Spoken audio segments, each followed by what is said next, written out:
Halo Sobat Sehat semua, Assalamualaikum warahmatullahi wabarakatuh. Salam jumpa kembali dengan saya Sugito di channel Berbagi Sehat, channel edukasi dan motivasi seputar asam lambung, GERD, inisiatif psikosomatis. Berdasarkan pengalaman saya sebagai orang yang pernah mengalami gangguan asam lambung, GERD, inisiatif psikosomatis. Harapan saya khususnya kepada teman-teman yang masih dalam gangguan asam lambung, GERD, inisiatif psikosomatis, setelah menonton video ini akan dapat tersugesti dan termotivasi untuk dapat cepat sembuh. Saya bisa sembuh, insya Allah teman-teman pasti juga bisa sembuh, badai pasti berlalu. Baiklah teman-teman, pada kesempatan kali ini saya akan berbagi seputar asam lambung, GERD, inisiatif psikosomatis dengan topik daging kurban sebaiknya makan apa tidak untuk orang-orang yang mengalami gangguan asam lambung, GERD, inisiatif psikosomatis. Baiklah teman-teman ya, sebelum saya lanjutkan, tolong yang belum subscribe channel ini, klik subscribe dan loncengnya, supaya teman-teman tidak ketinggalan konten video-video berikutnya.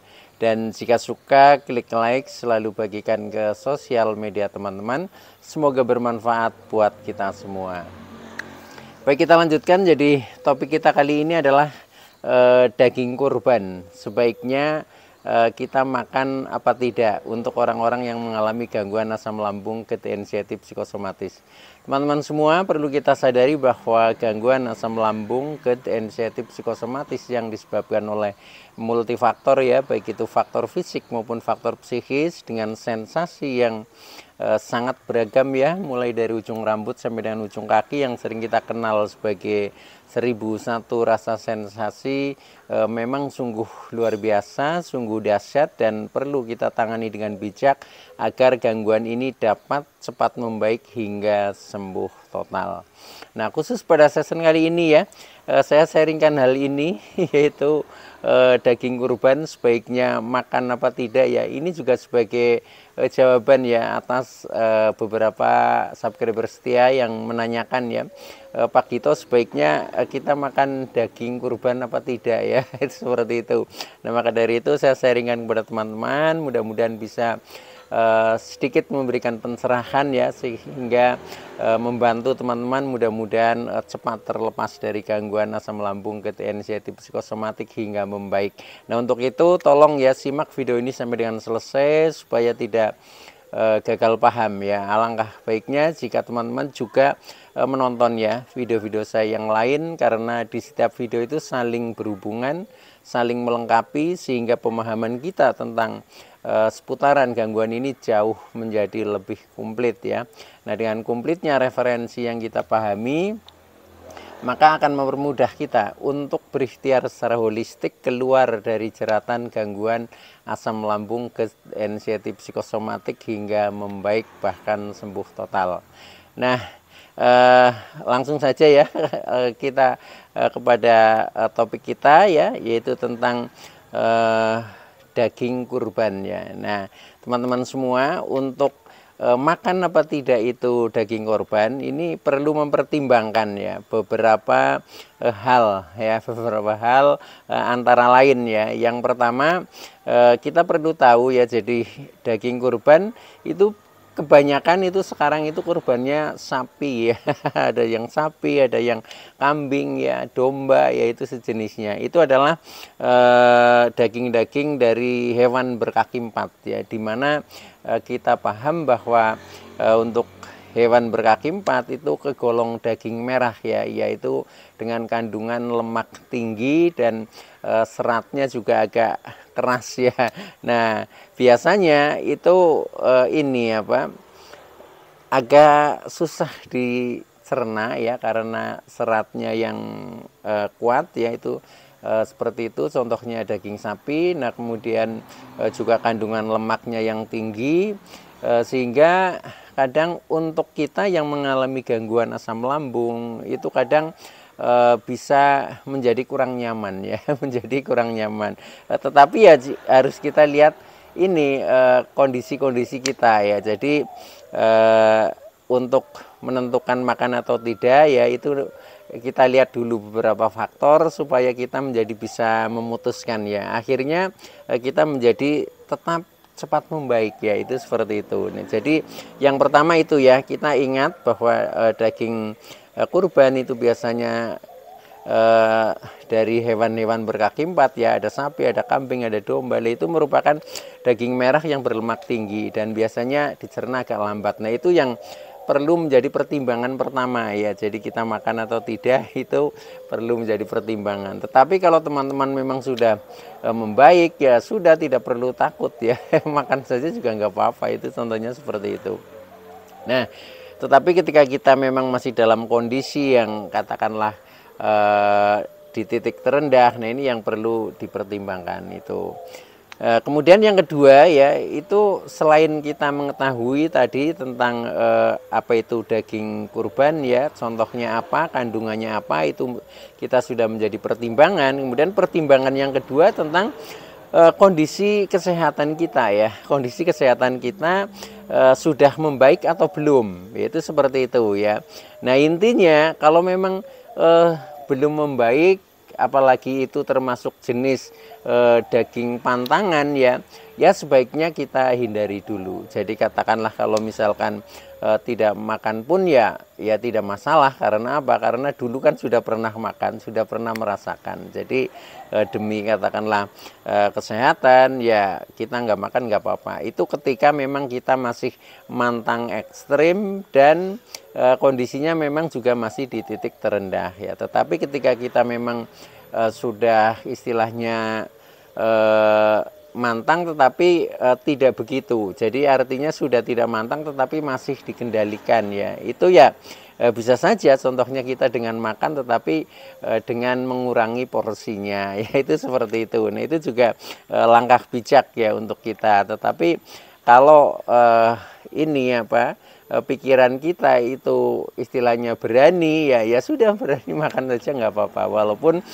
dengan pengendalian, artinya ya makan sedikit lah istilahnya buat tombo kangen, nah itu nggak masalah. Itu seperti itu, dan itu biasanya juga akan baik-baik saja ketika memang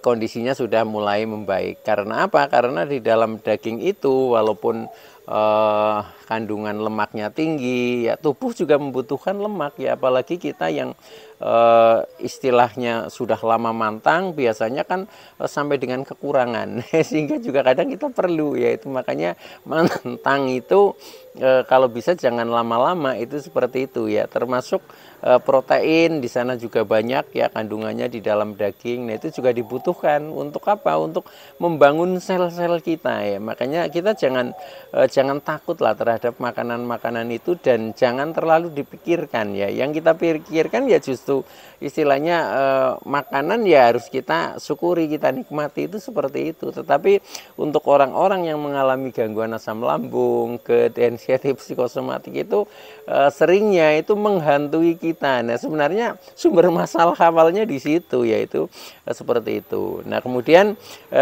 ketika kondisi kita memang sudah betul-betul membaik ya itu ndak apa-apa ya, ndak apa-apa. Walaupun juga kita tetap eling lan waspodo ya. Jadi kalau makan ya misalkan jangan terlalu banyak lah, makan secukupnya saja ya.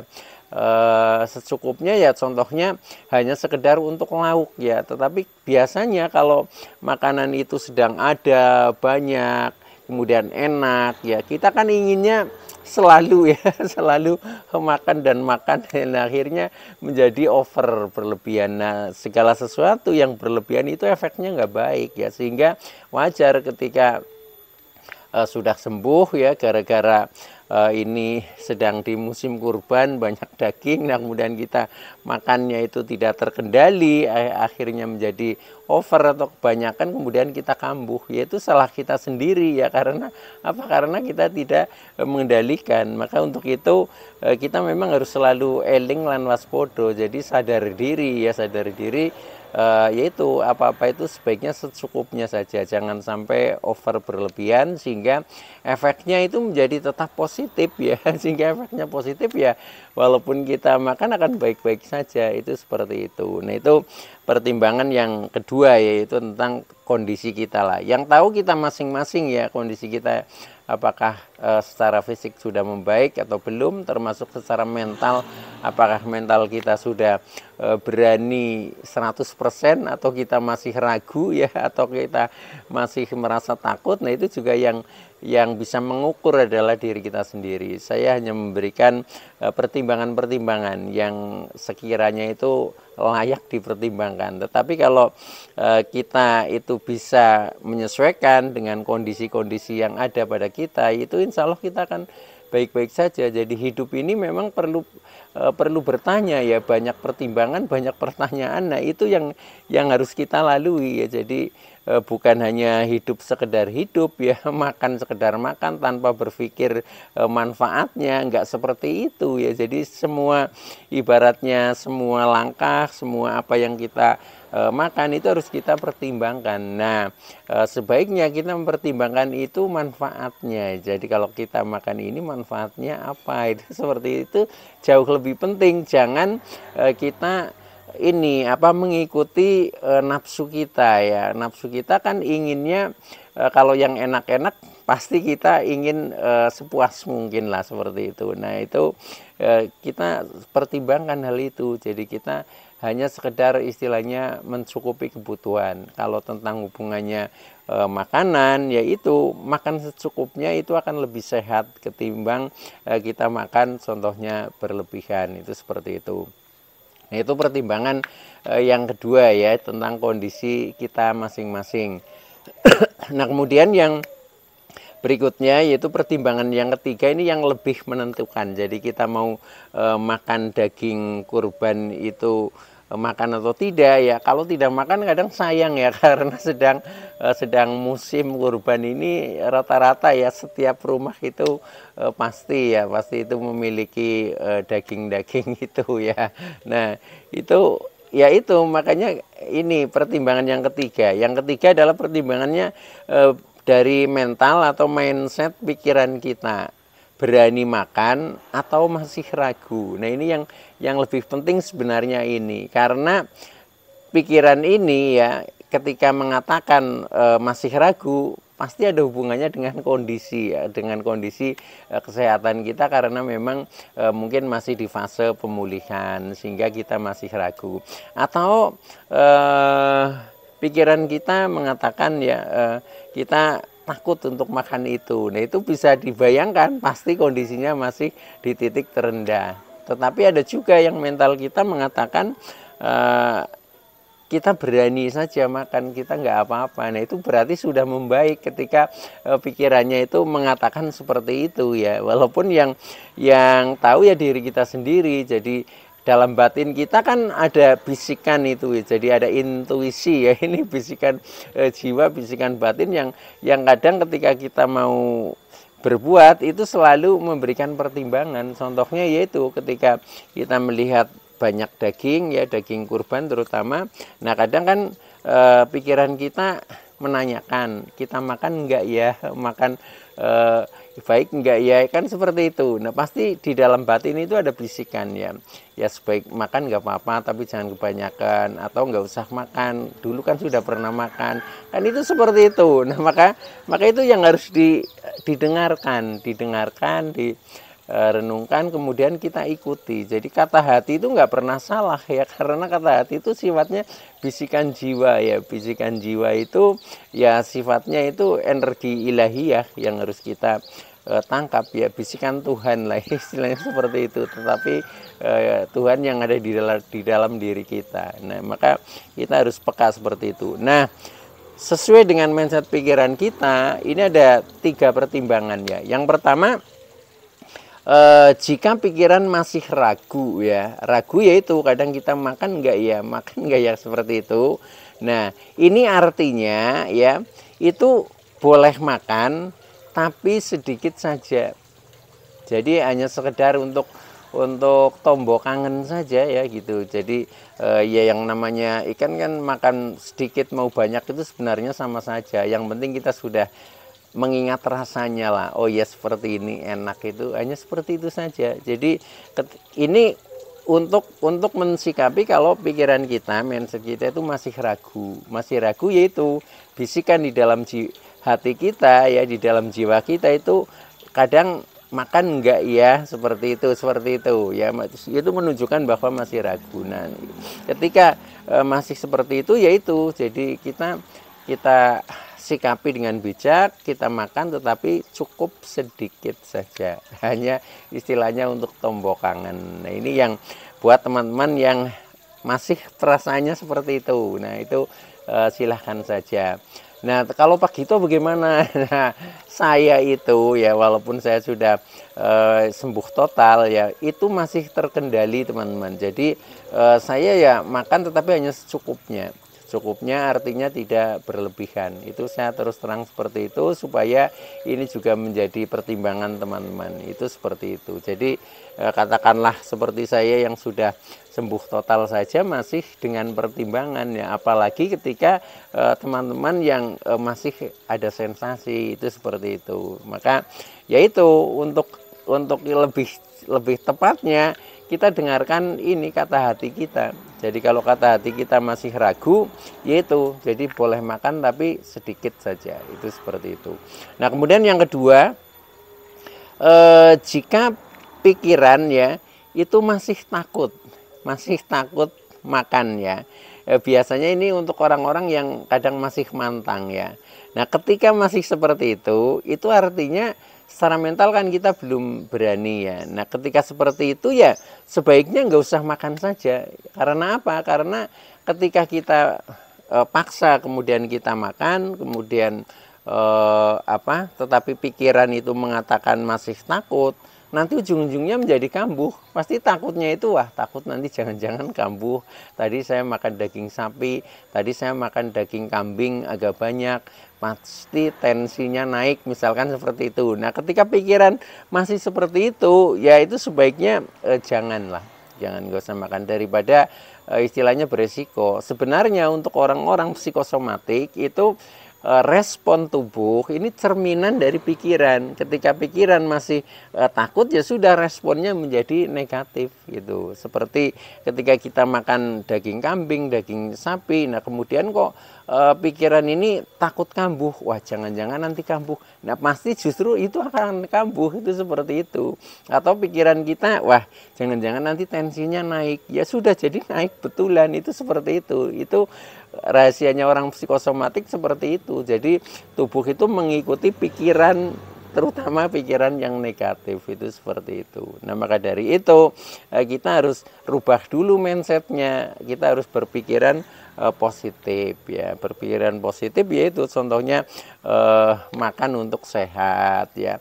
Makanan adalah rezeki yang harus kita syukuri dan kita nikmati. Dengan seperti itu nanti kita menjadi tidak, ketakutannya berlebih. Nah, akhirnya kita menjadi tidak masalah walaupun itu tetap kita makan. Itu kalau mau merubah itu seperti itu. Jadi mulai dari mindset di dalam pikiran kita. Jadi istilahnya mindsetnya harus positif dulu lah, intinya seperti itu. Nah, itu pertimbangan pertimbangan ya. Jadi kalau kita masih merasa takut, sebaiknya nggak usah makan saja, karena dulu kan sudah pernah makan ya, daripada nanti setelah makan kemudian timbul cemas, timbul takut ya, karena merasa ada kesalahan ya. Tetapi kalau kita tidak takut, itu kita nggak merasa salah, kita merasanya ya baik-baik saja, makan karena memang kebutuhan tubuh itu seperti itu. Nah, itu. Nah, kemudian yang terakhir ya, pertimbangannya yang hubungannya dengan mindset pikiran kita, yaitu jika pikiran mengatakan ya berani makan. Nah, sudah berani saja, itu kan dalam intuisi kita atau batin kita sering seperti itu ketika kita sedang berpikir. Nah, ketika memang intuisi itu sudah seperti itu, sudah istilahnya berani makan saja tidak apa-apa, itu dalam batin kita, ya sudah makan saja tidak apa-apa, itu seperti itu ya. Nah, ini biasanya karena kondisinya juga sudah membaik, minimal ya sudah dalam pemulihan lah, itu mau makan saja, walaupun juga masih terkendali, artinya makan secukupnya. Nah, itu seperti itu. Dan dan mindset pikiran kita itu juga lebih dikuatkan, yaitu dengan tujuan bahwa makan untuk sehat ya. Makanan adalah rezeki yang harus kita syukuri, kita nikmati. Jadi semua yang kita makan adalah memberikan nutrisi yang sehat, akhirnya kita menjadi kuat ya, menjadi energik, menjadi istilahnya bertenaga, tubuh menjadi semakin segar, dan akhirnya kita menjadi cepat membaik, bahkan menjadi sembuh total ya, karena dimulai dari mindset pikiran kita yang positif, yang baik-baik saja. Nah begitu teman-teman ya. Jadi untuk makan atau tidak itu silahkan ya, dipertimbangkan sesuai dengan hal-hal seperti tadi yang saya jelaskan ya. Tetapi sebaiknya ya itu misalkan makan pun itu masih tetap terkendali, jangan berlebihan. Itu rekomendasi saya seperti itu ya, karena sesuatu yang berlebihan itu menjadi tidak baik gitu, seperti itu. Baik teman-teman ya, itu dulu yang bisa saya sampaikan, kurang lebihnya mohon maaf ya. Terima kasih atas like, subscribe, serta komennya. Saya Sugito dari channel Berbagi Sehat. Saya bisa sembuh, insya Allah teman-teman pasti juga bisa sembuh, badai pasti berlalu. Oke, sekian, terima kasih. Wassalamualaikum warahmatullahi wabarakatuh.